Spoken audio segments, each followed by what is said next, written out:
ஹஜ் எதற்காக? ஹஜ் என்பது அதனுடைய ஒவ்வொரு செயல்களிலும் ஏராளமான நன்மைகள், பாக்கியங்கள் நிறைந்திருக்கிறது. ஹஜ் என்பது படம் காட்டுவதற்காக, பெருமை அடிப்பதற்காக, விளம்பரப்படுத்துவதற்காக அல்ல. நான் இறையச்சம் உடையவன் என்பதை நம்முடைய இறைவனிடம் நாம் வெளிப்படுத்துவதற்காக. அதான் ஹஜ்ஜுடைய அடிப்படையான நோக்கம். ஹஜ் என்பது நம்முடைய உண்மையான இறையச்சத்தை நம்முடைய இறைவன் வெளிப்படுத்தி காட்டுவதற்குரிய அமல். அது நம்முடைய கேமராக்களால் படம் எடுத்து பேஸ்புக்குகளிலே பரப்புவதற்குரிய அமல் அல்ல. தவாப் செய்யும் போதே என்னை பாருங்கள் என்று படம் காட்டுவதற்குரிய அமல் அல்ல. படம் காட்டினால் இஹ்லாஸ் அடிபட்டு போய்விட்டால் அல்லாஹ்வின் தூதர் சொன்னார்கள், இன்னல்லாஹ லா யக்பலு அமலி மா கான லஹு காலிசன் வ மப்துகிய பிஹி வஜ்ஹு. அல்லாஹ் ரப்பல் ஆலமீன் அவனுக்காக பரிசுத்தமான முறையில் அவனுடைய திருமுகத்தை நாடி செய்யக்கூடிய அமல்களை மட்டும் தான் ஏற்றுக்கொள்வான். இஹ்லாஸ் என்பது ரொம்ப முக்கியம். நான் அல்லாஹ்விற்கு அஞ்சுகிறேன், ஒவ்வொரு வணக்கத்தை செய்யும் போதும் என்னுடைய இறைவன் என்னை பார்க்கிறான் என்ற அந்த நம்பிக்கையில் செய்ய வேண்டிய வணக்கங்கள் தான் ஹஜ்ஜும் உம்ராவும். அளவிலா அருளாளனும் நிகரிலா பேரன்புடையவனுமாகிய எல்லாம் வல்ல அல்லாஹுவின் திருப்பெயரால் ஆரம்பம் செய்கின்றேன். அன்பிற்குரிய பெரியோர்களே, தாய்மார்களே, சகோதர சகோதரிகளே, அல்லாஹுடைய மாபெரும் கிருபையினால் நாமெல்லாம் அல்லாஹுடைய புனிதமிக்க மாதங்களில் ஒன்றாகிய துல்ஹஜ் மாதத்தை அடைந்தவர்களாக நாம் இருக்கின்றோம். இந்த துல்ஹஜ் மாதம் என்பது பல முக்கியமான வணக்க வழிபாடுகளை உள்ளடக்கியிருந்தாலும் அல்லாஹ் ரப்புல் ஆலமீன் இந்த மாதத்திலே ஹஜ் என்ற வணக்கத்தையும், அதுபோன்று ஹஜ் செய்யக்கூடியவர்களும் ஹஜ் செய்யாதவர்களும் குர்பானி என்ற வணக்கத்தையும் செய்யுமாறு அல்லாஹ் நமக்கு வழிகாட்டியிருக்கின்றான். இந்த துல்ஹஜ் மாதம் என்பது குர்பானி என்ற வணக்கத்தை, அறுத்து பலியிடுதல் என்ற வணக்கத்தை அல்லாஹ் ஒருவனுக்கு மட்டும்தான் நாம் செய்ய வேண்டும். இறைவன் அல்லாதவர்களுக்காக அறுத்து பலியிடுவது மிகப்பெரிய இணை வைத்தல் என்பதை நமக்கு வலியுறுத்தக்கூடிய வகையிலே இந்த குர்பான் என்ற வணக்கத்தை நமக்கு அல்லாஹ்வின் தூதர் சுன்னத்தாக வழிகாட்டி இருக்கின்றார்கள். திருமறை குர்ஆனில் அல்லாஹ் கூறுகின்றான், ஃபஸல்லி லிரப்பிக வன்ஹர். நபியே, தொழுகை என்ற வணக்கத்தை உமது இறைவனுக்காக மட்டுமே செய்வீராக, அறுத்து பலியிடுதல் என்ற வணக்கத்தையும் உமது இறைவனுக்காக மட்டுமே செய்வீராக என்று அல்லாஹ் உத்தரவிடுகின்றான். தொழுகை எப்படி அல்லாஹ்விற்கு மட்டும் தௌதியான வணக்கமோ, அதுபோன்று அறுத்து பலியிடுதல் என்பதும் அல்லாஹ்விற்கு மட்டும் நாம் செய்ய வேண்டிய வணக்கம். இறைவன் அல்லாதவர்களுக்காக நாம் அறுத்து பலியிட்டால் அது மிகப்பெரிய இணை வைப்பு காரியம், நம்மை நரக படுகொலியில் கொண்டு போய் சேர்த்துவிடும். நபிகள் நாயகம் ஸல்லல்லாஹு அலைஹி வஸல்லம் அவர் சொன்னார்கள், லஅனல்லாஹு மன் ஸபஹ லி கைரில்லாஹ். இறைவன் அல்லாதவர்களுக்காக யார் அறுத்து பலியிடுகிறார்களோ அவர்களை அல்லாஹ் சபித்து விட்டான். அவர்கள் இறைவனுடைய அருளை விட்டும் தூரமாகி விட்டார்கள், நரகத்திற்குரியவர்களாகி விட்டார்கள் என்று நபிகள் நாயகம் ஸல்லல்லாஹு அலைஹி வஸல்லம் அவர்கள் நமக்கு சொல்லி காட்டுகின்றார்கள். அல்லாஹ்வுடைய பெயர் கூறி மட்டும்தான் நாம் உண்ணக்கூடிய பிராணிகளை அறுக்க வேண்டும் என்ற இந்த தௌஹீதை நமக்கு நிலைநாட்டுவதற்காக அல்லாஹ் ரப்புல் ஆலமீன் இந்த உலகத்திற்கு வந்த எல்லா மனித சமுதாயங்களுக்கும் குர்பானி கொடுக்கக்கூடிய நாளை அல்லாஹ் ஏற்படுத்தியிருந்தான். அல்லாஹ் திருமறை குர்ஆனில் கூறுகின்றான், லிகுல்லி கௌமின் ஜஅல்னா மன்சகன் லியذ்குரு ஸ்மல்லாஹி அலா மா ரஸகஹும் மின் பஹீமத்தில் அன்ஆம். சூரத்துல் ஹஜ் என்ற அத்தியாயத்தில் அல்லாஹ் கூறுகின்றான், ஒவ்வொரு சமுதாயத்திற்கும் அவர்களுக்கு நாம் உணவாக வழங்கிய ஆடு, மாடு, ஒட்டகங்கள் ஆகிய பிராணிகளின் மீது அல்லாஹ்வுடைய பெயரை கூறி அறுக்க வேண்டும் என்பதற்காக நாம் அவர்களுக்கு மன்சக் என்று சொன்னால் அறுத்து பலியிடக்கூடிய காலம், அறுத்து பலியிடக்கூடிய இடம், அறுத்து பலியிடக்கூடிய நேரம் என்று 3 அர்த்தங்களையும் உள்ளடக்கக்கூடியது. அப்ப அறுத்து பலியிடக்கூடிய வணக்க வழிபாட்டை நாம் எல்லா சமுதாயங்களுக்கும் ஏற்படுத்தி இருக்கிறோம் என்று அல்லாஹ் கூறுகின்றான். நபிகள் நாயகம் ஸல்லல்லாஹு அலைஹி வஸல்லம் அவருடைய உம்மத்தாகிய நமக்கு மட்டுமல்ல, இதற்கு இந்த உலகத்தில் அனுப்பப்பட்ட எல்லா நபிமாருடைய சமுதாயத்திற்கும் அல்லாஹ் ரப்புல் ஆலமீன் இந்த குர்பானி வணக்கத்தை அல்லாஹ்வுடைய பெயர் கூறிதான் அறுத்து பலியிட வேண்டும் என்பதை அவர்களுக்கு வழிகாட்டுவதற்காக அவர்களுக்கு வழங்கிய ஆடு, மாடு, ஒட்டகம் ஆகிய பிராணிகளை அறுத்து பலியிட வேண்டும் என்ற வணக்க வழிபாடுகளை அல்லாஹ் ஏற்படுத்தியதாக குறிப்பிடுகின்றான். நம்முடைய முஹம்மது ஸல்லல்லாஹு அலைஹி வஸல்லம் சமுதாயம், நாம் இப்ராஹிம் நபியுடைய மார்க்கம் நம்முடைய மார்க்கம். இப்ராஹிம் அலைஹிஸ்ஸலாம் அவர்களுக்கு அல்லாஹ் எதை மார்க்கமாக ஆக்கினானோ அதை தான் முஹம்மது ஸல்லல்லாஹு அலைஹி வஸல்லம் அவருடைய சமுதாயத்திற்கும் அல்லாஹ் மார்க்கமாக ஆக்கினான். இப்ராஹிம் அலைஹிஸ்ஸலாம் அவருடைய உம்மத்திற்கு அவர்கள் நபியாக அனுப்பப்பட்ட காலகட்டத்திலே குறிப்பிட்ட நாட்களை அறுத்து பலியிடக்கூடிய நாட்களாக அந்த சமுதாயத்திற்கு அல்லாஹ் வழங்கியிருந்தான். அதற்கு பிறகு இப்ராஹிம் அலைஹிஸ்ஸலாம் அவர்கள் காபாவை கட்டி முடித்த பிறகு ஹஜ்ஜிற்கு அழைப்பு விடுக்குமாறு அல்லாஹ் உத்தரவிடுகின்றான். இந்த ஹஜ்ஜிற்கு அழைப்பு விடுவதற்கு முன்பாகவே குர்பானி என்கின்ற வணக்கத்தை எத்தனை நாட்கள் செய்ய வேண்டும், எந்த நேரத்தில் செய்ய வேண்டும் என்பது இப்ராஹிம் நபியுடைய சமுதாயத்திற்கு வழிகாட்டப்பட்டிருந்தது. இப்ராஹிம் நபிக்கு அல்லாஹ் உத்தரவிட்டான், வஅذின் ஃபின்னாஸி பில் ஹஜ், நபியே மக்களுக்கு ஹஜ்ஜை பற்றி அறிவிப்பீராக. தூக்க ரிஜாலன் வஅலா குல்லி லாமிரின் யதீன மின் குல்லி ஃபஜ்ஜின் அமீக், அவர்கள் நடந்தவர்களாகவும் ஒவ்வொரு தூரமான பிரதேசங்களில் இருந்தும் தூரமான ஊர்களில் இருந்து வந்ததினால் ஒட்டகங்கள் எல்லாம் மெலிந்து போயிருக்கும். ஒவ்வொரு தூரமான பிரதேசங்களில் இருந்தும் மெலிந்த ஒட்டகங்களில் அவர்கள் உம்மிடம் வருவார்கள். எதற்காக ஹஜ்ஜுக்கு வருகின்றார்கள்? லியஷ்ஹது மனாஃபிஅ லஹும், அந்த ஹஜ்ஜில் அவர்களுக்குரிய நன்மைகளை அடைந்து கொள்வதற்காகவும். ஹஜ்ஜில் ஏராளமான நன்மைகள் உள்ளடங்கி இருக்கின்றது. அதே போன்று வலியஸ்குருஸ்மல்லாஹி ஃபி அய்யாமி மஅலூமாத் அலா மா ரஸகஹும் மின் பஹீமத்தில் அன்ஆம், அறியப்பட்ட நாட்களில் இப்ராஹிம் நபி சமுதாயத்திற்கு அல்லாஹ் ஹஜ்ஜை அறிவிக்கும் பொழுது, கடமையாக்கும் பொழுது இந்த குர்பானி நாட்கள் என்பது அந்த மக்களுக்கு அறியப்பட்ட நாட்களாக இருந்தது. அறியப்பட்ட நாட்களில் அவர்களுக்கு நாம் வழங்கிய ஆடு மாடு ஒட்டகங்களின் மீது அல்லாஹ்வுடைய பெயர் கூறி அறுத்து பலியிடுவதற்காக அவர்கள் ஹஜ்ஜிற்கு வருவார்கள் என்று அல்லாஹ் ரப்பல் ஆலமீன் கூறுகின்றான். அந்த பிராணிகளை பலியிட்டு ஃபகுலூ மின்ஹா, அதிலிருந்து நீங்களும் சாப்பிடுங்கள். வஅத்இமு அல் கானிய வல் முஅ்தர், யாசகம் கேட்கக்கூடிய ஏழைகளுக்கும் யாசகம் கேட்காத ஏழைகளுக்கும் அதிலிருந்து உணவளியுங்கள் என்று அல்லாஹ் ரப்பல் ஆலமீன் திருமறை குர்ஆனில் சொல்லி காட்டுகின்றான். நபிகள் நாயகம் ஸல்லல்லாஹு அலைஹி வஸல்லம் அவர்களும் நமக்கு அதை தெளிவாக வழிகாட்டினார்கள். நமக்கு 2 பெருநாட்கள், ஒன்று யௌமுல் ஃபித்ர், ஒன்று நோன்பு பெருநாள், மற்றொன்று யௌமுல் அல்ஹா, மற்றொன்று ஹஜ் பெருநாள். யௌமுல் ஃபித்ர் நோன்பு பெருநாள் என்பது ஒரு நாள் தான், அது ஷவ்வால் 1. யௌமுல் அல்ஹா என்பது ஹஜ் பெருநாள் என்பது ஒரு நாள் அல்ல, அது 4 நாட்களை உள்ளடக்கியது. நபிகள் நாயகம் ஸல்லல்லாஹு அலைஹி வஸல்லம் சொன்னார்கள், ஐயாமு மினா ஐயாமு ஈதின், மினாவுடைய நாட்கள் பெருநாட்களுக்குரிய நாட்கள் என்று சொன்னார்கள். மினாவுடைய நாள் என்றால் என்ன? பிறை 11, பிறை 12, பிறை 13 ஆகிய 3 நாட்களும் பெருநாளுக்குரிய நாட்கள் என்று நபிகள் நாயகம் ஸல்லல்லாஹு அலைஹி வஸல்லம் சொன்னார்கள். ஈதுல் அல்ஹாவுடைய நோக்கம் என்ன? நபிகள் நாயகம் ஸல்லல்லாஹு அலைஹி சொன்னார்கள், 2 பெருநாட்களிலும் நோன்பு பெருநாளிலும் ஹஜ் பெருநாளிலும் நோன்பு நோற்பது ஹராம். நோன்பு பெருநாள் என்றால் ஷவ்வால் 1 நோன்பு நோற்பது ஹராம். ஹஜ் பெருநாள் என்றால் துல்ஹஜ் பிறை 10, 11, 12, 13 இந்த 4 நாட்களும் நோன்பு நோற்பது ஹராம் என்று அல்லாஹ்வின் தூதர் தெளிவாக சொன்னார்கள். எதற்காக இந்த 2 பெருநாட்களிலும் நோன்பு நோற்பது ஹராமாக்கப்பட்டிருக்கிறது? அல்லாஹ்வின் தூதர் சொன்னார்கள், ஃபஅம்மா யௌமுல் ஃபித்ர், நோன்பு பெருநாள் என்பது அது ஃபித்ருக்கும் மின் சியாமிக்கும், நீங்கள் உங்கள் நோன்பிலிருந்து விடுபட்ட நாள். அது ஈதுல் முஸ்லிமின், முஸ்லிம்களுக்குரிய பெருநாள். நோன்பு பெருநாளில் எதற்காக நோன்பு வைக்கக்கூடாது? அந்த வார்த்தையினுடைய பொருளே நோன்பை துறந்த நாள். நோன்பை துறந்த நாள் என்று பெயர் வைத்துக் கொண்டு நாம் நோன்பு வைத்தால் சரியாக இருக்காது. அடுத்து அல்லாஹ்வின் தூதர் சொன்னார்கள், வ அம்மா யௌமுல் அல்ஹா, அல்ஹா என்றால் உலுஹியா கொடுக்கக்கூடிய பெருநாள். உலுஹியா கொடுக்கக்கூடிய அந்த நாள் என்பது ஃபகுலூ மின் லுஹூமி நுசுகிக்கும், நீங்கள் அறுத்து பலியிடக்கூடிய அந்த பிராணிகளின் இறைச்சிகளை நீங்கள் சாப்பிடுங்கள். அப்ப அல்லாஹ் ரப்பல் ஆலமீன் இப்ராஹிம் அலைஹிஸ்ஸலாம் அவர்களுக்கு அல்லாஹ் உத்தரவிடும் பொழுதே அறியப்பட்ட நாட்களில் அவர்கள் அறுத்து பலியிடுவதற்காக ஹஜ்ஜுக்கு வருவார்கள். இந்த குர்பானி வணக்கம் என்பது துல்ஹஜ் மாதத்திலே ஹாஜிகளுக்கும் ஹாஜி அல்லாதவர்களுக்கும் அது வழிகாட்டப்பட்ட ஒரு வணக்கம்.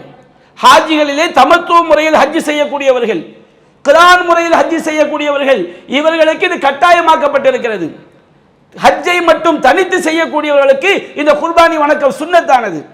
ஹாஜிகள் அல்லாத மக்கள் இவர்களுக்கு இந்த குர்பானி வணக்கம் என்பது சுன்னத்தாக ஆக்கப்பட்டிருக்கிறது. நபிகள் நாயகம் சொன்னார்கள், நீங்கள் துல்ஹிஜ்ஜாவுடைய பிறையை பார்த்து விட்டால் அதாவது அகதுக்கும் ஐயுலஹிய, உங்களை ஒருவர் குர்பானி கொடுக்க உலுஹியா கொடுக்க நாடினால் அவர் துல்ஹஜ் பிறை கண்டதிலிருந்து குர்பானி பிராணியை அறுத்து முடியும் வரை தன்னுடைய உடலில் உள்ள முடிகளையும் நகங்களையும் நீக்க வேண்டாம் என்று அல்லாஹ்வின் தூதர் சொன்னார்கள். குர்பானி கொடுக்க நாடியவர்கள் துல்ஹஜ் பிறை 1 அந்த குர்பானி பிராணி எப்ப அறுத்து பலி முடிக்கிறார்களோ, 10 அறுக்கலாம், 11 அறுக்கலாம், 12 அறுக்கலாம், 13 அறுக்கலாம், எப்பொழுது அவர் அறுத்து முடிக்கிறாரோ அதுவரை அவர் தன்னுடைய உடலில் உள்ள நகங்களையும் முடிகளை நீக்கக்கூடாது. ஒருவர் நீக்கிவிட்டால் அவர் குற்றம் செய்து விட்டார், குர்பானியை நிறைவேற்றலாம். அந்த குற்றத்திற்கு அவர் அல்லாஹ்விடம் தௌபா செய்ய வேண்டும். அதற்கு மார்க்கத்தில் எந்த பரிகாரமும் சொல்லப்படவில்லை. தௌபா செய்வது மட்டும்தான் பரிகாரம் என்பதை நாம் நம்முடைய மனதில் பதிய வைத்துக் கொள்ள வேண்டும். அதுபோன்று இந்த துல்ஹஜ் மாதத்திலே மிக முக்கிய வணக்கம் ஹஜ் என்பது. அதிகமான முஸ்லிம்கள் இந்த ஹஜ் என்பதை எப்படி புரிந்திருக்கின்றார்கள்? அல்லாஹ் குர்ஆனில் கூறுகின்றான், வலில்லாஹி அலன்னாஸி ஹஜ்ஜுல் பைத்தி மன் இஸ்ததாஅ இலைஹி சபீலா. யாரெல்லாம் அல்லாஹ்வுடைய ஆலயமாகிய கஅபத்துல்லாவிற்கு பயணம் செய்வதற்கு சக்தி பெற்றிருக்கிறார்களோ, பயணம் செய்வதற்குரிய சக்தி என்றால் உடல் ஆரோக்கியம், பொருளாதார வசதி. அப்ப இந்த இரண்டு தகுதியும் ஒரு முஸ்லிமாக இருந்து பருவ வயதை அடைந்தவராக இருந்து அவர் சரியான சிந்தனை உடையவராக இருந்தால்தான் மார்க்க கடமைகள் அவருக்கு கடமையாகும். அப்போ ஒருவர் முஸ்லிமாகவும் பருவ வயதை அடைந்தவராகவும் சரியான சிந்தனை உடையவராகவும் இருந்து அவருக்கு பொருளாதார வசதி இருக்கும் என்று சொன்னால், காபாவிற்கு பயணம் செய்து சென்று ஹஜ்ஜை நிறைவேற்றுவதற்கு சக்தி இருக்கும் என்று சொன்னால், அத்தகைய மக்களுக்கு அந்த ஆலயத்தை நாடி செல்வது கட்டாய கடமை என்று அல்லாஹ் குறிப்பிடுகின்றான். ஒருவர் மறுக்கின்றார், அதெல்லாம் என்ன ஹஜ்ஜு கடமையா, அதெல்லாம் செய்யணுமா என்று ஒருவர் நினைக்கின்றார். அல்லாஹ் கூறுகிறான், ஒமன் கஃபர், ஒருவன் மறுத்தால், நான் ஹஜ்ஜை நிறைவேற்ற முடியாது என்று ஒருவன் மறுத்தால், அல்லாஹ்வுடைய கட்டளைக்கு அடிபணிய மறுத்தால் யாருக்கு நஷ்டம்? ஃபஇன்னல்லாஹ கனியுன் அனில் ஆலமீன், அகிலத்தாரை விட்டும் அல்லாஹ் தேவையற்றவன். நாம் அல்லாஹ்விற்கு இறைவனை மறுத்தால் நமக்குத்தான் நஷ்டம். இறைவனுடைய அந்தஸ்து ஒன்றும் குறைந்து போய்விடப் போவதில்லை. அப்ப அல்லாஹ் ரப்பல் ஆலமீன் தகுதியுடைய மக்களுக்கு, பயணம் செய்ய தகுதியுடைய மக்களுக்கு ஹஜ் கடமை என்று அல்லாஹ் கூறுகின்றான். நபிகள் நாயகம் ஸல்லல்லாஹு அலைஹி வஸல்லம் சொன்னார்கள், புனியல் இஸ்லாம் அலா ஹம்ஸ், இஸ்லாம் 5 தூண்களின் மீது நிறுவப்பட்டிருக்கிறது. நம்முடைய இஸ்லாம் என்ற நம்முடைய மார்க்கத்தை நாம் சரியாக கட்ட வேண்டும் என்றால் அதற்கு 5 தூண்கள் அவசியம். முதலாவது தூண் ஷஹாதத்தி அல்லாஹ் இலாஹ இல்லல்லாஹ் வ அன்ன முஹம்மதர் ரசூலுல்லாஹ், வணக்கத்திற்குரியவன் அல்லாஹ்வை தவிர யாரும் இல்லை, முஹம்மது ஸல்லல்லாஹு அலைஹி வஸல்லம் அல்லாஹ்வுடைய தூதர் என்பது முதலாவது தூண். வ இகாமி ஸலா வ ஈதாஇ ஸக்கா வ ஸௌமி ரமதான் வ ஹஜ்ஜுல் பைத், தொழுகையை நிலைநாட்டுவது, ஜக்காத்தை நிறைவேற்றுவது, ரமதான் மாதம் நோன்பு நோற்பது, அல்லாஹ்வுடைய ஆலயத்தை ஹஜ் செய்வது. ஹஜ் என்பது இஸ்லாமிய மார்க்கத்தை ஒரு வீடாக, ஒரு மாளிகையாக நாம் உருவகப்படுத்தினால் அந்த மாளிகை சரியாக நிற்பதற்குரிய 5 தூண்களில் ஒரு தூண் ஹஜ் என்பது. அல்லாஹ்வின் தூதர் சொன்னார்கள், யா அய்யுஹன் நாஸ், மக்களே, இன்னல்லாஹ ஃபரல அலைக்குமுல் ஹஜ்ஜ ஃபஹுஜ்ஜு, அல்லாஹ் உங்கள் மீது ஹஜ்ஜை கட்டாய கடமையாக்கி இருக்கின்றான், நீங்கள் ஹஜ் செய்யுங்கள் என்று அல்லாஹ்வின் தூதர் சொன்னார்கள். அப்பொழுது ஒரு சஹாபி கேட்டார், அல்லாஹ்வின் தூதரே, ஃபீ குல்லி ஆம், எல்லா வருடமும் ஹஜ் கட்டாய கடமையா? அந்த சஹாபி 2-3 தடவை கேள்வியை திரும்ப திரும்ப கேட்கும் வரை தாமதித்து விட்டு சொன்னார்கள், லவ் குல்து நஅம் லவஜபத், இறை தூதராகிய நான் ஆம் என்று சொல்லிவிட்டால் உங்களுக்கு கட்டாய கடமையாகிவிடும். தரூனி அலாமா தரத்துக்கும், நான் உங்களை எதில் விட்டு விட்டேனோ அத்தோடு என்னை விட்டு விடுங்கள். மார்க்கத்தில் செய்யுங்கள் என்று சொன்னால் அதிகமான கேள்வி கேட்காதீர்கள். உங்களுக்கு முன் வாழ்ந்த சமுதாயம் அழிந்து நாசமாக போனதெல்லாம் தங்களுடைய இறை தூதர்களிடம் கருத்து வேறுபாடு கொண்டதாலும் அதிகமான கேள்வி கேட்டதாலும் தான் அவர் நாசமானார்கள். ஃபைதா அமர்த்துக்கும் பிஷையின், நான் உங்களுக்கு ஒன்றை கட்டளையிட்டால் ஃபஅது மின்ஹு மஸ்ததஅதும், உங்களால் இயன்றவரை அதை செய்யுங்கள், நிர்பந்தித்தால் குற்றம் கிடையாது. வைதா நஹைத்துக்கும் அன் ஷையின், நான் உங்களை ஒன்றை விட்டும் தடுத்தால் நீங்கள் அதை விட்டு விலகிக் கொள்ளுங்கள். நபிகள் நாயகம் ஸல்லல்லாஹு அலைஹி வஸல்லம் அவர்கள் நம்முடைய வாழ்நாளில் ஒரே ஒரு தடவை ஹஜ் கடமை என்று சொல்லி காட்டுகிறார்கள். சமுதாயம் என்ன புரிந்திருக்கிறது? ஹஜ் கடமைன்னு சொன்னோம்னா அது ஒரு 50-60 வயதுக்கு பிறகு, அது நம்ம கடனையெல்லாம் அடைத்த பிறகு, பிள்ளை குட்டிகளை எல்லாம் கல்யாணம் கட்டி கொடுத்த பிறகு, அதற்கு பிறகுதான் ஹஜ் கடமை என்று விளங்கி கொண்டிருக்கிறார். அப்படி அல்ல. நாம் பருவ வயதை அடைந்து விட்டோம் என்று சொன்னால் நமக்கு அந்த ஆலயத்தை சென்று வருவதனால் எந்த விதமான கடனும் ஏற்படாது, வறுமையும் ஏற்படாது, அதற்குண்டான பொருளாதார வசதி, உடல் தகுதி நமக்கு இருக்கும் என்று சொன்னால் நமக்கு ஹஜ் கட்டாய கடமையாகிவிட்டது. நாம் அதை தாமதப்படுத்துவது நமக்கு தகுதியானதல்ல என்பதை நாம் விளங்கிக் கொள்ள வேண்டும். நபிகள் நாயகம் ஸல்லல்லாஹு அலைஹி வஸல்லம் அவங்கள்ட்ட ஆயிஷா ரலியல்லாஹு அன்ஹா கேட்டார்கள், அல்லாஹ்வின் தூதரே, ஹல் அலன் நிசாஇ ஜிஹாதுன், பெண்கள் மீது ஜிஹாத் கடமையா என்று கேட்டார்கள். அப்ப நபிகள் நாயகம் சொன்னாங்க, அலைஹின்ன ஜிஹாதுல் அக்தால ஃபீ, பெண்கள் மீது ஜிஹாத் கடமை, ஆனால் அதில் சண்டையிடுதல் என்பது கிடையாது. சொல்லிவிட்டு நபிகள் நாயகம் சொன்னார்கள், அந்த பெண்கள் மீது உள்ள ஜிஹாத் என்பது அல் ஹஜ் வல் உம்ரா, ஹஜ்ஜும் உம்ராவும் என்று நபிகள் நாயகம் ஸல்லல்லாஹு அலைஹி வஸல்லம் அவர்கள் குறிப்பிட்டார்கள். அன்னை ஆயிஷா ரலியல்லாஹு அன்ஹா அவர்கள் சொல்கிறார்கள், அல்லாஹ்வின் தூதரிடமிருந்து இந்த ஹதீஸை செவியுற்ற பிறகு நான் ஒருபோதும் ஹஜ்ஜை விட்டதே கிடையாது. ஆயிஷா ரலியல்லாஹு அன்ஹா அவர்கள் மரணிக்கின்ற வரை அவர்கள் எல்லா ஆண்டும் ஹஜ் செய்தார்கள். ஒருபோதும் அவர்கள் ஹஜ்ஜை விட்டதே கிடையாது. ஹஜ் எதற்காக? ஹஜ் என்பது அதனுடைய ஒவ்வொரு செயல்களிலும் ஏராளமான நன்மைகள் பாக்கியங்கள் நிறைந்திருக்கிறது. முதலாவது விஷயம், ஹஜ் என்பது படம் காட்டுவதற்காக, பெருமை அடிப்பதற்காக, விளம்பரப்படுத்துவதற்காக அல்ல. நான் இறையச்சம் உடையவன் என்பதை நம்முடைய இறைவனிடம் நாம் வெளிப்படுத்துவதற்காக. அதான் ஹஜ்ஜுடைய அடிப்படையான நோக்கம். அல்லாஹ் கூறுகின்றான், ஹஜ்ஜுக்காக நாம் இஹ்ராமுடைய நியத் வைத்து விட்டால் பல விஷயங்கள் நமக்கு தடை செய்யப்பட்டிருக்கிறது. இஹ்ராம் என்றாலே தடை செய்தல் என்று பொருள், தடுத்துக் கொள்ளுதல் என்று பொருள். அப்போ அதுல ஒன்று வேட்டையாடுதல். நபிய சஹாபாக்கள் காலத்தில் வேட்டையாடுவாங்க. ஹஜ்ஜுக்காக இஹ்ராமுடைய நியத் வைத்து விட்டால் வேட்டையாடக்கூடாது. அப்போ அவங்க இஹ்ராமுடைய நியத் வைத்த பிறகு என்ன ஆகும்னு சொன்னோம்னா, வேட்டை பிராணி, ஒரு முயலோ ஒரு மானோ அது ஒரு உடும்போ கையிட்டு இப்படி பிடிக்கிற மாதிரி ஓடும். இஹ்ராமுடைய நிலையில் இல்லாமல் இருக்கும்போது விரட்டி சென்றாலும் பிடிக்க முடியாது. ஆனால் இஹ்ராமுடைய நியத்து வச்ச பிறகு பக்கத்தில் வந்து படுக்கிற மாதிரி அல்லாஹ் சோதிக்கிறான்.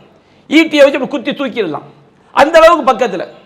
அல்லாஹ் சொல்றான் சஹாபாக்களுக்கு, அல்லாஹ்வின் தூதர் காலத்திலே ஹஜ்ஜுக்காக செல்லக்கூடிய சஹாபாக்களுக்கு அல்லாஹ் சொல்கின்றான், நமக்கும் சேர்த்துத்தான், யா அய்யுஹல்லதீன ஆமனு லயபுலுவன்னகுமுல்லாஹு பிஷைஇம் மினஸ் ஸைத் தனாலுஹு ஐதீக்கும் வரிமாஹுக்கும். இதே நம்பிக்கையாளர்களே, உங்களுடைய கைகளும் ஈட்டிகளும் எட்டக்கூடிய அளவிற்கு வேட்டை பொருட்கள் மூலமாக உங்களை சோதிப்போம். எதற்காக? லியஅலமன்னல்லாஹு மை யகாஃபுஹு பில் கைப். தனிமையில் இருக்கும் பொழுது அல்லாஹ்வை அஞ்சக்கூடியவன் யார் என்பதை அல்லாஹ் வெளிப்படுத்தி காட்டுவதற்காக இவ்வாறு சோதிக்கின்றான். ஃபமன் அஅதா, எவர்கள் இதில் வரம்பு மீறுகிறார்களோ ஃபலஹு அதாபுன் அலீம், அவருக்கு துன்புறுத்தக்கூடிய வேதனை இருக்கிறது. ஹஜ் என்பது நம்முடைய உண்மையான இறையச்சத்தை நம்முடைய இறைவன் வெளிப்படுத்தி காட்டுவதற்குரிய அமல். அது நம்முடைய கேமராக்களால் படம் எடுத்து ஃபேஸ்புக்குகளிலே பரப்புவதற்குரிய அமல் அல்ல. தவாப் செய்யும் போதே என்னை பாருங்கள் என்னை பாருங்கள் என்று படம் காட்டுவதற்குரிய அமல் அல்ல. படம் காட்டினால் இஹ்லாஸ் அடிபட்டு போய்விட்டால் அல்லாஹ்வின் தூதர் சொன்னார்கள், இன்னல்லாஹ லா யக்பலு அமலி மா கான லஹு காலிசன் வ மப்துகிய பிஹி வஜ்ஹு. அல்லாஹ் ரப்பல் ஆலமீன் அவனுக்காக பரிசுத்தமான முறையில் அவனுடைய திருமுகத்தை நாடி செய்யக்கூடிய அமல்களை மட்டும் தான் ஏற்றுக்கொள்வான். இஹ்லாஸ் என்பது ரொம்ப முக்கியம். அல்லாஹ் ரப்பல் ஆலமீன் இந்த ஹஜ் என்பது நம்மை பண்படுத்தக்கூடியது என்று அல்லாஹ் கூறுகின்றான். அல் ஹஜ் அஷ்ஹுரு மஅலூமாத், ஹஜ் என்பது அறியப்பட்ட மாதங்கள். ஹஜ் பயணம் என்பது ஷவ்வால் மாதத்திலிருந்து துவங்குகிறது. ஷவ்வால், துல்கஅதா, துல்ஹஜ் இந்த 3 மாதங்களும் ஹஜ்ஜுக்குரிய மாதங்கள். ஃபமன் ஃபரத ஃபீஹின்னல் ஹஜ், யார் இந்த மாதங்களில் ஹஜ்ஜை தன் மீது விதியாக்கி கொண்டாரோ ஃபலா ரஃபஸ வலா ஃபுசூக வலா ஜிதால ஃபில் ஹஜ். ரஃபஸ் என்று சொன்னால் கணவன் மனைவி ஆசையோடு பார்ப்பது, தாம்பத்தியத்தில் ஈடுபடுவது, அதுபோல் தீய வார்த்தைகள் பேசுவது, இது எல்லாமே ரஃபஸ். அவர்கள் ஹஜ்ஜுக்காக இஹ்ராமுடைய நியத் வைத்தவர், அவர் ரஃபஸ் செய்யக்கூடாது, தீய வார்த்தைகள் பேசக்கூடாது, கணவன் மனைவி தாம்பத்தியம் தொடர்பான செயல்களில் ஈடுபடக்கூடாது. வலா ஃபுசூக், அவர்கள் தீய செயல்களை செய்யக்கூடாது. வலா ஜிதால், ஹஜ்ஜிலே வீண் விதண்டாவாதம் செய்யக்கூடாது.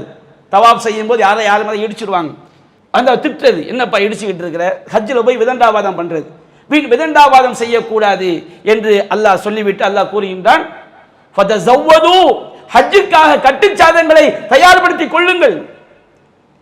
உங்களுக்கு தேவையான பொருட்கள், ஹோட்டல் புக் பண்றது, சாப்பாடு புக் பண்றது, நம்ம திரும்பி வருவதற்கான டிக்கெட், எல்லாவற்றையும் தயார்படுத்திக் கொள்ளுங்கள்.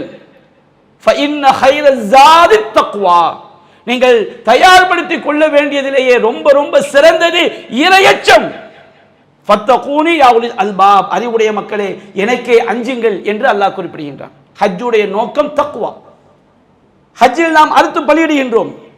அல்லாஹ் கூறுகின்றான், வல் புத்ன ஜஅல்நாஹா மின் ஷஆயிரில்லாஹ், ஹஜ்ஜில் அறுத்து பலியிடக்கூடிய ஒட்டகங்களை அல்லாஹ்வுடைய அடையாளங்கள் என்று அல்லாஹ் சொல்லி காட்டுகின்றான். குர்பானி பிராணிகள் அல்லாஹ்வுடைய அடையாளங்கள். சஃபா மர்வா அல்லாஹ்வுடைய அடையாளம். இன்ன சஃபா வல் மர்வத மின் ஷஆயிரில்லாஹ், சஃபா மர்வா அல்லாஹ்வுடைய அடையாள சின்னங்கள் என்று அல்லாஹ் கூறுகிறான். அல்லாஹ் ஏற்படுத்திய அடையாளம் என்று சொன்னால், குறிப்பிட்ட இடத்தில் இந்த வணக்கத்தை செய்யுங்கள், குறிப்பிட்ட காலத்தில் இந்த வணக்கத்தை செய்யுங்கள் என்று ஹஜ்ஜில் சொல்லப்பட்ட வணக்கங்களுக்கு அல்லாஹ்வுடைய அடையாளங்கள் என்று சொல்லப்படும். அல்லாஹ் கூறுகின்றான், வமை யுஅல்லிம் மின் ஷஆயிரில்லாஹ், அல்லாஹ்வுடைய அடையாளங்களை யார் மகத்துவப்படுத்துகிறார்கள். ஹஜ்ஜுக்கு போயாச்சா, அல்லாஹ் ஏற்படுத்திய ஒவ்வொரு அடையாளங்களையும் இறையச்சத்தோடு மகத்துவத்தோடு நடந்து கொள்ள வேண்டும். வமை யுஅல்லிம் ஷஆயிரில்லாஹ் ஃபஇன்னஹா மின் தக்வல் குலூப், அது அவனுடைய உள்ளத்தில் உள்ள இறையச்சத்தின் அடையாளம் என்று அல்லாஹ் சொல்லி காட்டுகின்றான். ஹஜ்ஜுக்கு போகும்போது அல்லாஹ்வை நாம் பயப்படுகிறோமா என்பதை ஒவ்வொரு விஷயத்தை அல்லாஹ் பார்க்கின்றான். ஹஜ்ஜில் குர்பானி கொடுக்கின்றார்கள்.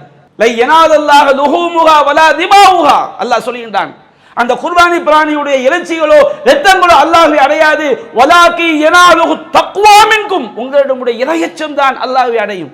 ஹஜ் என்பது நான் அல்லாஹ்விற்கு அஞ்சுகிறேன், ஒவ்வொரு வணக்கத்தை செய்யும் போதும் என்னுடைய இறைவன் என்னை பார்க்கிறான் என்ற அந்த நம்பிக்கையில் செய்ய வேண்டிய வணக்கங்கள் தான் ஹஜ்ஜும் உம்ராவும். அதைத்தான் அல்லாஹ் நம்மிடம் எதிர்பார்க்கிறான்.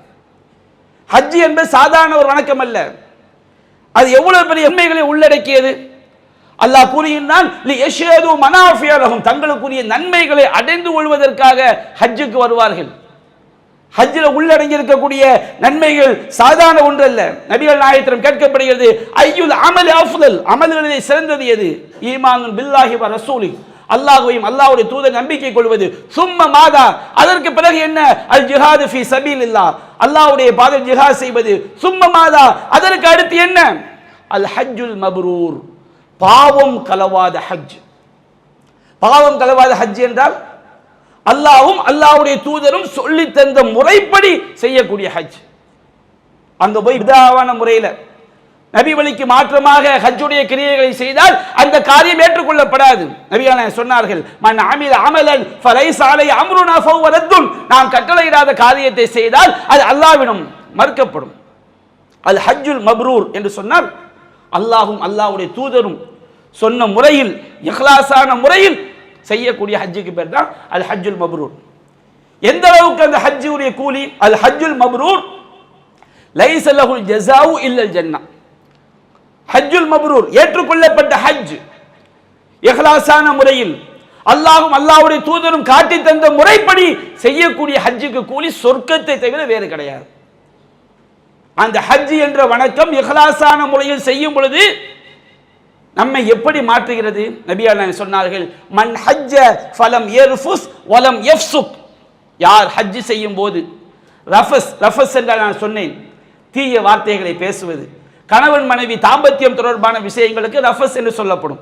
அப்ப யார் ஹஜ் செய்யும் போது இஹ்ராமுடைய நிலை வந்த பிறகு அவர் ரஃபஸில் ஈடுபடாமல், தீய வார்த்தைகள் பேசாமல், கணவன் மனைவி தாம்பத்தியத்தை தூண்டக்கூடிய செயல்களை செய்யாமல், இன்னும் இஹ்ராம்ல எல்லாம் தடுக்கப்பட்டிருக்கோ அந்த காரியங்களை செய்யாமல், வலம் யஃப்சுக், பாவமான செயல்களை செய்யாமல் ஹஜ் செய்கிறாரோ, ரஜஅக யௌமின் வலதத்துஹு உம்முஹு, அவனுடைய தாய் அவனை பெற்றெடுத்த நாளில் அவன் எப்படி இந்த உலகத்திற்கு வந்தானோ அது போன்று ஹஜ்ஜை முடித்து அவன் இந்த ஊருக்கு வருகிறான்.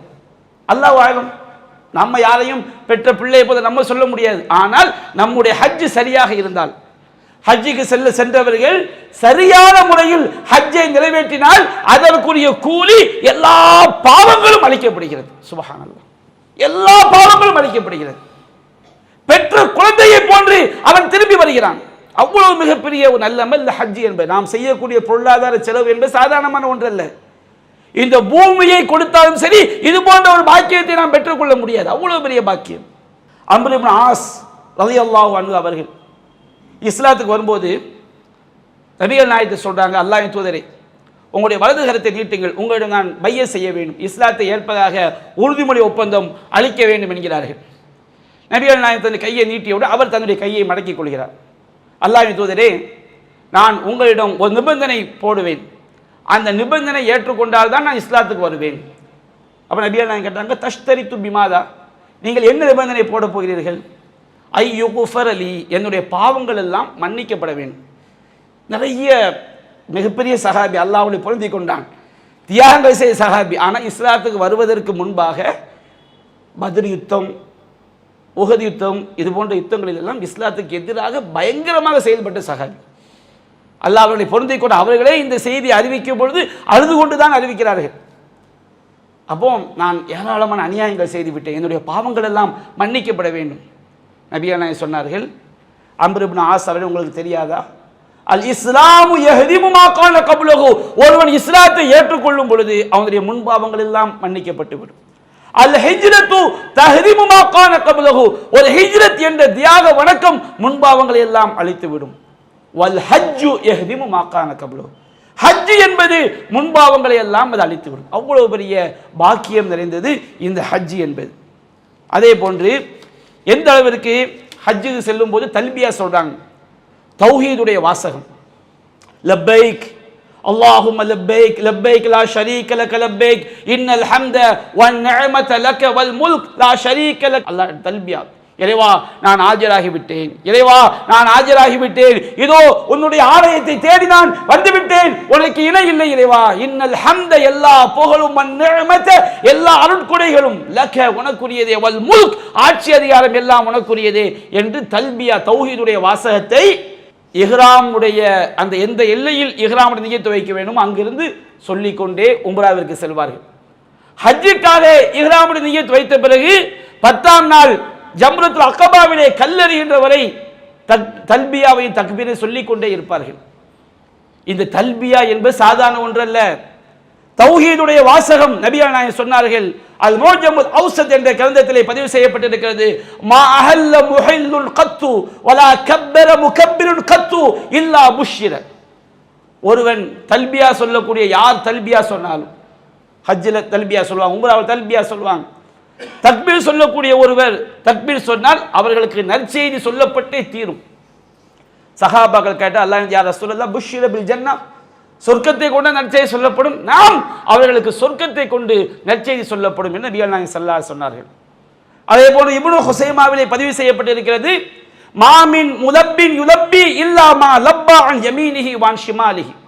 எவன் ஒருவன் தல்பியா சொன்னாலும், தல்பியா என்பது தௌஹீதுடைய வாசகம், அதை சப்தம் உயர்த்தி சொல்ல வேண்டும். எந்த ஒருவன் தல்பியா சொன்னாலும், ஹஜ்ஜுக்காக உம்ராவுக்காக சென்றவர்கள் தல்பியா சொன்னால் உடைய வலதுபுறமும் இடதுபுறமும் உள்ள கற்களும் மரங்களும் இந்த உலகம் அழிகின்ற நாள் வரை அந்த தல்பியாவை முழங்கிக் கொண்டே இருக்கும். நமக்கு அல்லாஹ் சாட்சி சொல்லும்.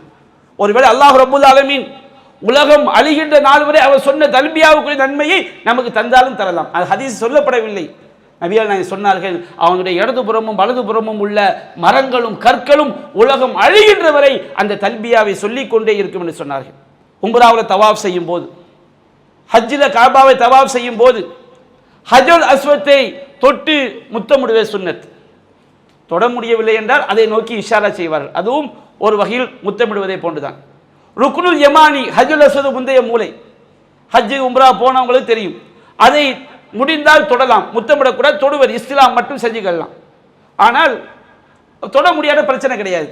நபிகள் நாயகம் சொன்னார்கள், இந்த இரண்டு மூலைகளையும் ஹஜ்ருல் அஸ்வத் தொட்டு முத்தமிடுவது அல்லது முடியாவிட்டால் அதை நோக்கி அல்லாஹ் அக்பர் இஷாரா செய்வது, அது ருக்னுல் யமானியை தொடுவது, இது ரெண்டும் என்ன அல்லாஹ்வின் தூதர் சொன்னார்கள், ஃபஇன்ன மஸ்ஹஹுமா யஹுத்தானில் ஹத்திஆ, அந்த இரண்டையும் தடவுவது நம்முடைய பாவங்களை அழித்துவிடும். காபத்துல்லாவில் வந்து உம்ராவில் தவாஃப் செய்கிறோம், ஹஜ்ஜில் தவாஃப் செய்கிறோம், அதுபோன்று சுன்னத்தான தவாஃப்கள் செய்யலாம். நபிகள் நாயகம் சொன்னார்கள், மன் தாஃப சபஅன், எவன் 7 தடவை தவாஃப் செய்கிறாரோ ஃபஹுவ கஈதில் ரக்கபா, அவன் ஒரு அடிமையை உரிமை விட்டவனை போன்றவனாவான். இவ்வளவு பெரிய ஏராளமான நன்மைகள் ஹஜ்ஜில் உள்ளடங்கி இருக்கிறது. ஹஜ்ஜில் இன்னும் பல நன்மைகள் உள்ளடங்கி இருக்கிறது. ஒரு சில விஷயங்களை தான் நான் சுட்டி காட்டினேன், இன்னும் பல நன்மைகள் உள்ளடங்கி இருக்கிறது என்று கூறி என்னுடைய உரையை நிறைவு செய்கின்றேன். வ ஆகிரு தஅவானா அனில் ஹம்துலில்லாஹி ரப்பில் ஆலமீன்.